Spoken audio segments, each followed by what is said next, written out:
everybody, and welcome again to the Risk Matrix with myself, Dr. Martin, and Mr. James Junkin.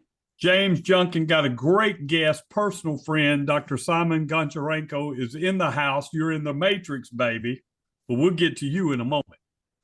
Well, he's been here before, so he's Yeah. an old hat at this, but we've got some new stuff to talk about today with Dr. Simon. But before we do that, we're going to go to James because he's got some important announcements about Dr. Simon and about an event coming up for Veriforce. Look, I am super excited. The Veriforce 2024 New Orleans Select Client Series event will be ongoing May 15th and 16th at the Higgins Hotel across the street from the World War II Museum. And Dr. Simon will be there. He'll be presenting his game-changing session, Hot to It, Human and Organizational Principles in Practice. He's one of our breakout speakers along with a whole host of others. I'm really excited about the slate that we have. If you're interested, come on out, check us out. It's veriforce.com/NOLA-client-series. The Risk Matrix will be live at this event on the 15th, live from NOLA, live guests, live audience participation. So come see me and Dr. Simon, along with all of our other friends at Veriforce, and a really, really rock star panel of speakers over those 2 days. So welcome, Dr. Simon, again to our show. We've got some exciting news that has come from you. Namely, you published a book, and so we're going to talk about that today. But I'm going to let James, since he actually got your name right twice now in a night, once before the show and once on the show. I'm going to let him do it again so that he gets it in his muscle memory there, and tell us a little bit about your book, because I know that he's got an advanced look at it. Yeah, man. Welcome, as we said earlier, to the Risk Matrix, Dr. Simon Goncharenko, which is good for a dude from Alabama to be able to spit that out. That's an accomplishment. My mother would be proud. Simon serves with Dr. Martin and myself on the Veriforce Strategic Advisory Board, known Dr. Simon for many, many years. He currently is a safety specialist in data center construction, good friend, and now author of a book named Save Lives, Pushing Boundaries in Human Factors. And Dr. Martin and I are super fans of human organizational performance, human factors. It's really an area that I'm extremely interested in, always learning. And tell us about your book. What prompted you, Dr. Simon, to write this book? Oh, I appreciate it. Thank you so much for having me, and thank you for allowing me to share a little bit. I am obviously super pumped about it, and super pumped about the part that you guys actually played in it coming about. And believe it or not, I was going to look up the actual chapter number. I'll be able to probably tell you here in a little bit, but there's actually one of the chapters here that starts with mentioning you guys, both of you, by your names and the Risk Matrix. So it's in here in the book. But what kind of prompted or started the whole process, a few years back, probably about, 7, 8 years ago, I got intrigued with this whole area of human and organizational performance, human factors, and been doing a lot of research, and have been doing a little bit of training as well. And I guess it was last summer or so, I got invited to participate in a podcast like yours, except this one was led by two more, I would consider them more on the level of more layman safety professionals, right? So these are the guys that maybe don't have the fancy, degrees or certifications or whatever. And in the course of the conversation, we had a really lively conversation. And in the course of the conversation, the cool part about it actually was that we did it on our lunch breaks, and it was 3 of us, and 2 of the guys were actually in their trucks, right? They were filming from their trucks from the lunch break. So it was just a very cool, we call those real safety professionals. That's what I'm talking about. That's it was awesome. It was like real raw and real, right? It was like really, it was fresh. And And I mean, we had all kinds of technical difficulties, because these guys were in their trucks. And so it was just, I mean, it was awesome. It was the whole thing was a lesson in perseverance. But in the course of the conversation, one of the guys made a statement, and he said, dude, if you had a safety book, I'd buy it right now because of some of the things that we were discussing and the concepts we were kind of playing around and everything. And I kind of put that in the back of my mind, and I thought, okay, but what would I have to offer? Because the field, as you've mentioned, James, the field, is pretty well saturated. We should put it this way, I guess, between Geller and Conklin and Hollnagel and Decker, and I mean the list just kind of goes on with all the Reason, and all the other guys that have contributed to the field and have been contributing for a while. And I thought, what could I possibly have to offer? And then I kind of kept mulling over it, and I thought, well, actually, it was that podcast with those two safety dudes and that's literally what it's called, two safety dudes. That's the name of their podcast.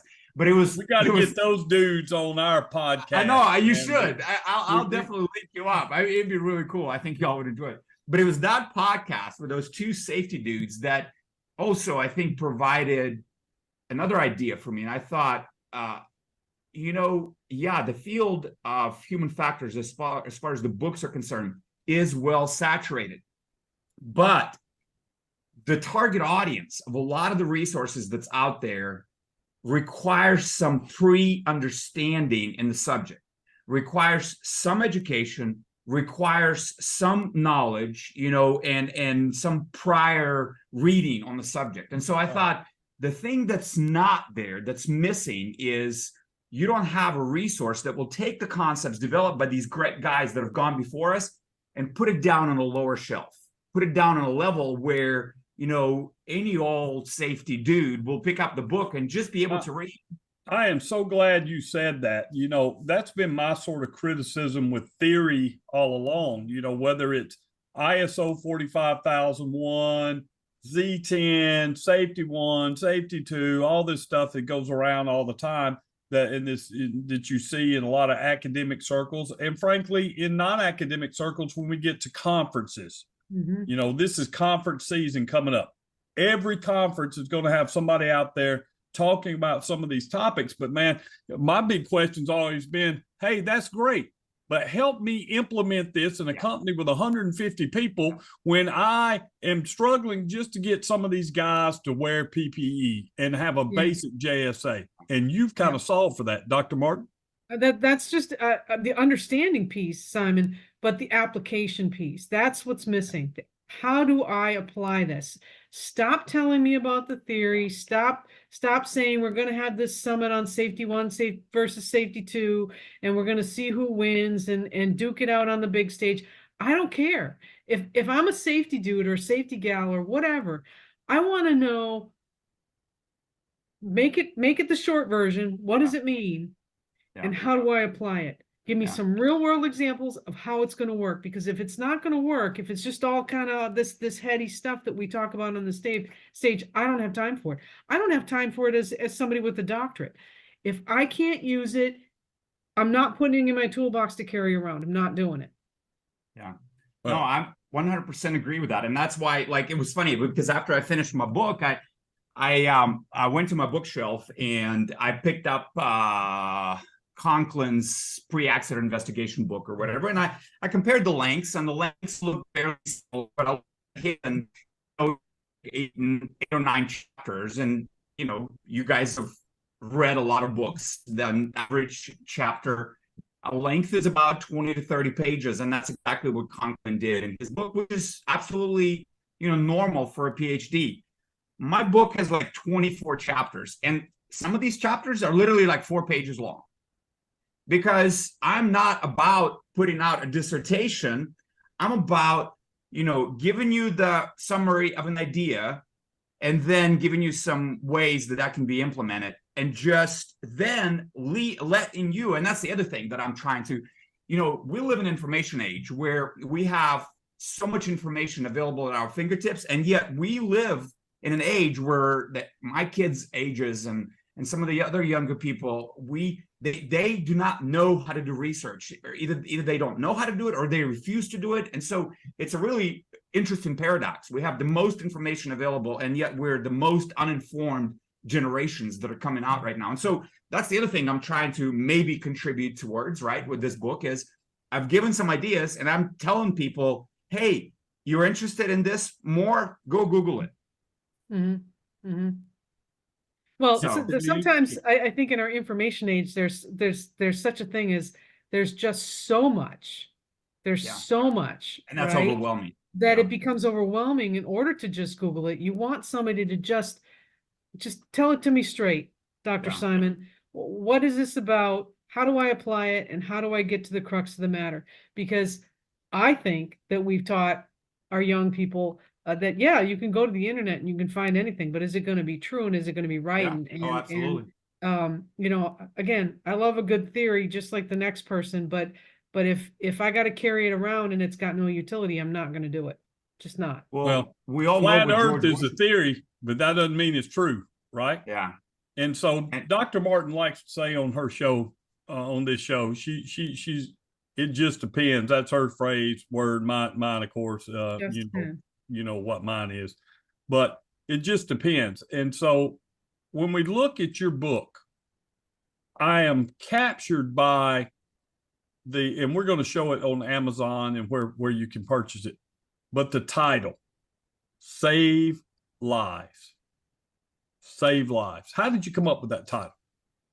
Well, it's interesting that you would ask that question because, believe it or not, you actually were one of the individuals that was in the back of my mind. You got in my mind, James. I don't know how. I'm just kidding. But... Sounds terrible.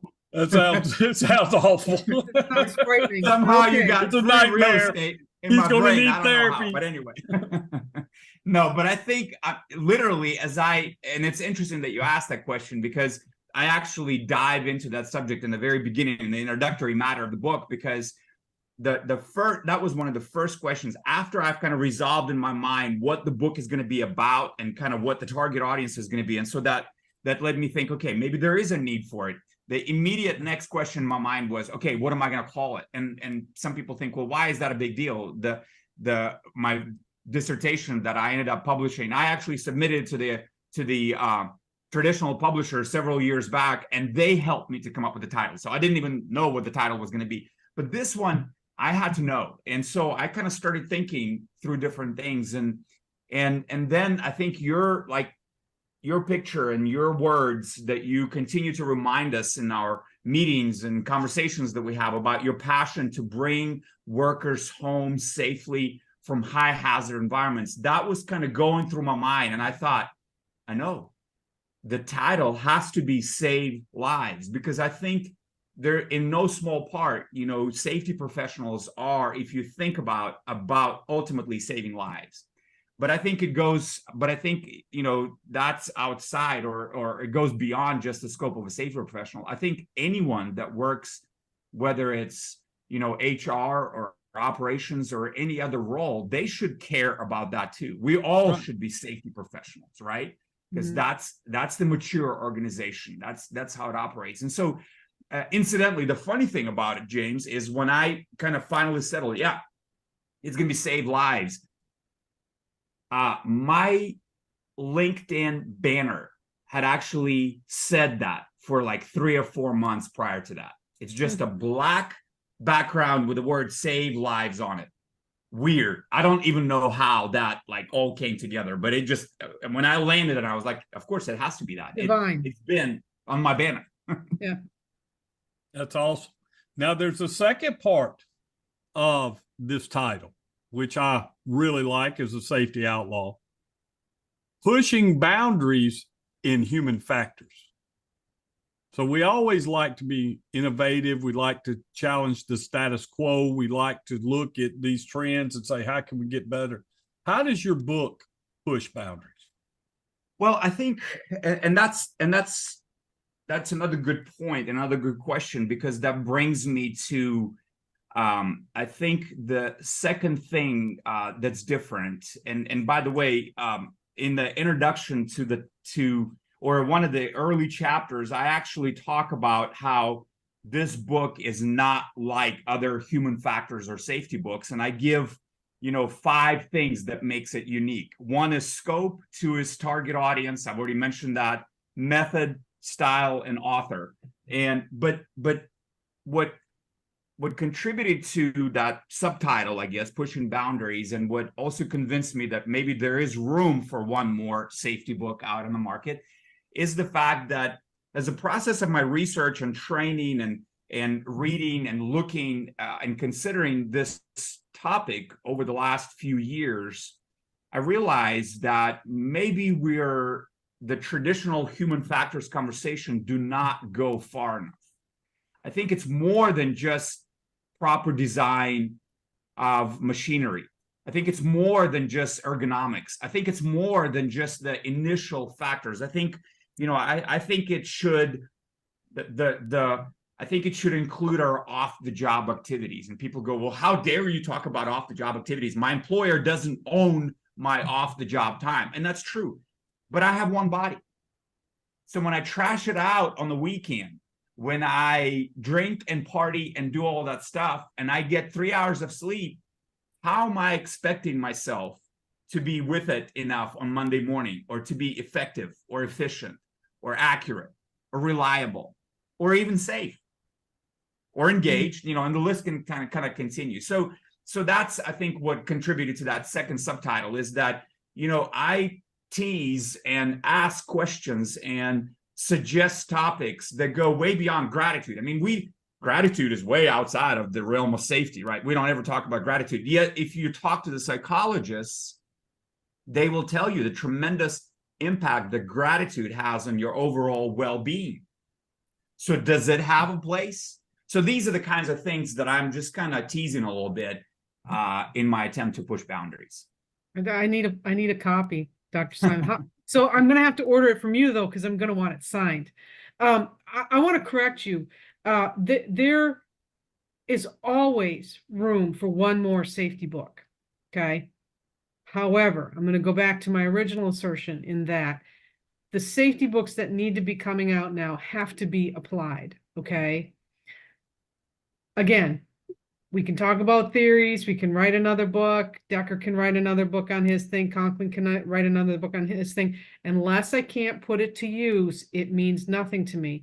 And by and large, the safety profession, despite what we think from looking on LinkedIn or the circles that maybe I revolve in, or you revolve in, or James revolves in, most of the people practicing are the safety dudes. Okay, the safety dudes and the safety gals. And so while they may go to a conference or not, and they hear the basics of this debate on this or that, the other thing, really, honestly, they're there to get points. They're there to maybe network or drink some beer or do whatever with their colleagues. But where the rubber hits the road and what they really need is, how do I apply it? Okay. They're not Dr. Martin and Dr. Goncharenko and James Junkin sitting around the table and talking about theories. Non-Dr. James Junkin. Future Dr. James Junkin. Future. They are the people who are in their trucks on the road, have 15 sites, and have very little time to read intricacies, 30, 40-page chapters on, I hate to say it, just science, garbage science, any kind of science. They want to read about, how do I do my job better and save lives? So there is room for more safety books. It's just they need to be the right. Well, I think that's where Dr. Simon fills this gap. And I'm so super excited about his book because, there are real challenges the safety dude has. Sometimes, and I love Conklin, I love Decker, I'm a huge fan of Reason, but sometimes, particularly when we start looking in construction or oil and gas industries, these high risk industries, this work is not being performed by a company that has 5,000 employees, 50 safety professionals, time to sit around in committees, think about employee engagement, and go down through all of ISO. Man, we're struggling. we're out there in the field. There's 2 of us. There's 150 of you. You're doing lockout, tag out today. You're going in confined space today. Man, I woke up this morning worried about whether or not I was going to get you all home safe. Now, we've done the prevention side. We've got training. We've got policies. We've got audits. We've got rules that we follow. But on the other side of this, we're dealing with human beings. And human beings don't always follow the rules. Work's not always linear, like we've learned from Decker and Conklin and those guys, right? Work is very dynamic. So dealing with human beings is something I think when we got to make the work human, right? And then I have to be able to take your book and apply it. And that's where I've struggled as safety professional over the years, even though I'm a big fan, is how do I take this and right size it for my organization based on the resources that I have available to me? Because not only do I have to change this organizational culture away from the workers at fault for everything to, hey, we got systems issues here that we need to look at as well, and get them drug tested and get their safety orientation and conduct the site assessments I have to do today, and make recommendations for improvement and do training. It's a lot on the safety dudes. It's a lot. So I applaud you for taking that on, because too many times I think we're in our own head academically.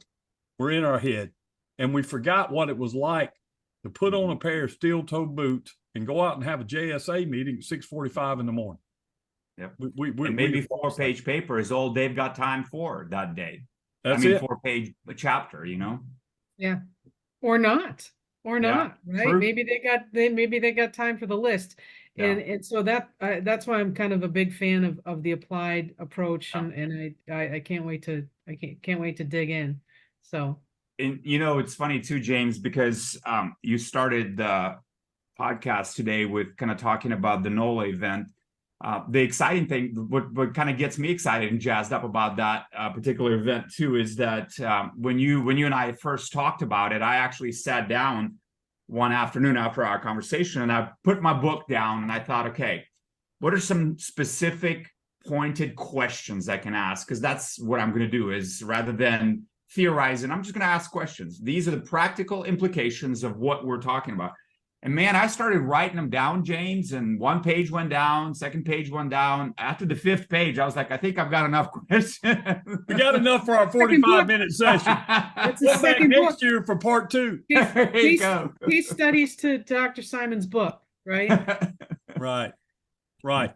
Well, Simon, it's been great having you on. What I'd like to do is, even though this is a podcast, so to speak, it's a video cast. They can see us on YouTube. They can also see us on Spotify, is to share my screen and tell people where they can get the book. The book is here on Amazon. So if you can see my screen, there's Saving Lives, Pushing Boundaries in Human Factors. You can go to Amazon, pick that book up. You see it's reasonably priced. I'm a hardcover guy myself, but it's there in Kindle, it's there in paperback. And compared to some of the other books that we'll discuss to you about the theory that are 65, 75, 125 bucks, this is pretty much in anybody's budget. Couple less trips to McDonald's and we're good to go with your book. One trip to McDonald's these days. Yeah, no joke. Extra fries, huh? Extra fries. That's part of that Dr. Simon getting on me about taking care of yourself outside of nutrition, baby. Nutrition, baby. Nutrition.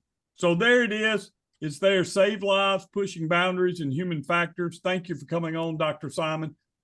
Thank you for writing this book, because this book is going to save lives. You'll never know how many people's lives you saved, but just trust me, it will. I sure hope so. Thank you for having me. It will.